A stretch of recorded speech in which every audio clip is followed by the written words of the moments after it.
here.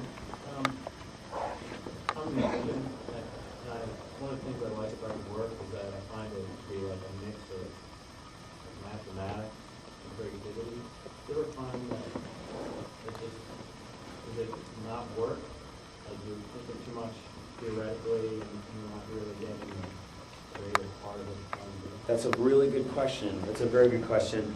Yeah, I think that I often get asked the question, let me do some Socratic dialectic shit here. Sorry, Mom. So you have a, that's where I got it. My mom's a therapist, so they do that in therapy. A little crazy. I often get asked the question, you know, how I write, and you know, if I write sitting at a computer, and I very rarely do that, honestly, because I think the initial kind of cathartic outpouring in songwriting, in creating a composition, should be human and instrument, you know, and all of the theory and the theoretical stuff and all of that stuff is really like the lab coaty type stuff. That's like icing on the cake. It's like without a composition with integrity and that was felt by the composer, there's an English expression, polishing a turd. I love that. And it's true, you know what I mean? Where,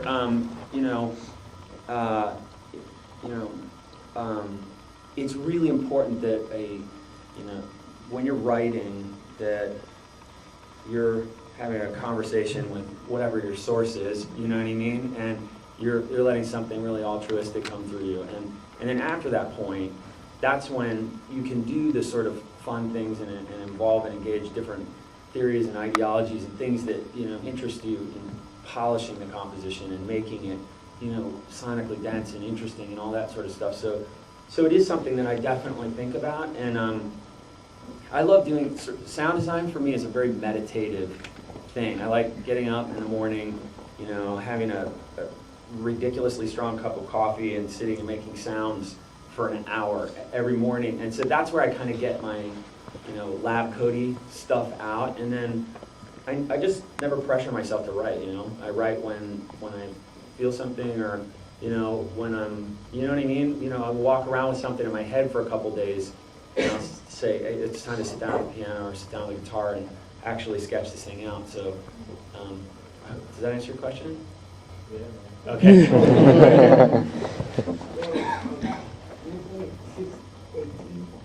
was wondering what you were thinking when you wrote that track, and I noticed that there's a lot of melodies, right, that just come together to make partials.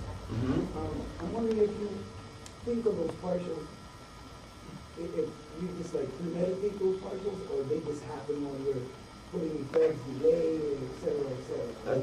That's a good question. That's an interesting question. That's really good.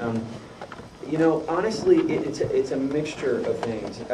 You know, the things that actually end up on records of mine somehow have some crazy sort of synergistic, synchronous story behind them that actually end up making sense in the end. And I happen to be reading a book about, it sort of speaks to, you know, like the collective conscious and like all that kind of stuff too, because, you know, I was reading a book about the Golden Mean and started having these melodies in my head, completely unrelated to what I was reading, and sat down and started to work out the rhythmic framework of what was in my head, and it was this relationship of 3 to 2. And so those melodies came to me first, and then I said, wow, and if I shave a little bit of this and just, you know, push that a little bit, then I can fit this into this sort of thought that I've been reading about. So those melodies came first, and then I said, wow, wouldn't it be cool to base an entire composition on the Golden Mean? And then my mentor, my professor from Berkeley, his name's Dr. Richard Boulanger, who I've studied with for years now. I called him and told him about it, and he said, I'm very proud of you. He said, you know, Bartók wrote a composition about, you know, sort of celestial bodies, and he's like, this is very good subject matter for a composition. So I got his thumbs up, and I'm like, cool, I'm gonna dig in. So that's really how that one happened, you know. Right here? You keep talking about as a record. Was the video, was the imagery, was that an afterthought? I'm a traditionalist. In fact, I just came back from Iraq, actually doing some work in Iraq. A lot of the video bothered me to the point that it bothered the music score for me. The music score was good and created compelling inspiration, but then when I watched the video, I thought I was watching Natural Born Killers by Oliver Stone. It would take you out of it, okay? So therefore, you're losing the message, because it is all about message. You're trying to convey a message every second. Everything you're doing, you're trying to create a message. Was the video, was it an afterthought? This is a very good question, and I appreciate your honesty too. About 3/4 of the way through writing this body of music, I decided that I wanted to make each one of these pieces a short film, and I have so many incredibly gifted friends that are filmmakers and animators and what have you, that I decided to enlist and speak to some of the people that I know intimately and work with and whose work I admire greatly. And so it was about 3/4 of the way through doing the record that I decided that I wanted this to be 7 short films. And it's interesting what you said, because I actually personally don't like people associating music with an image to start with.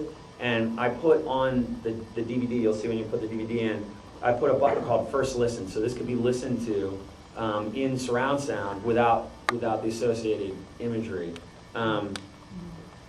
To speak directly to the point of the imagery, I'd love to sit and talk to you about some of it, because there's some, and I'd love for us to, as a group, to talk about some of the compositions specifically, because there's some really profound and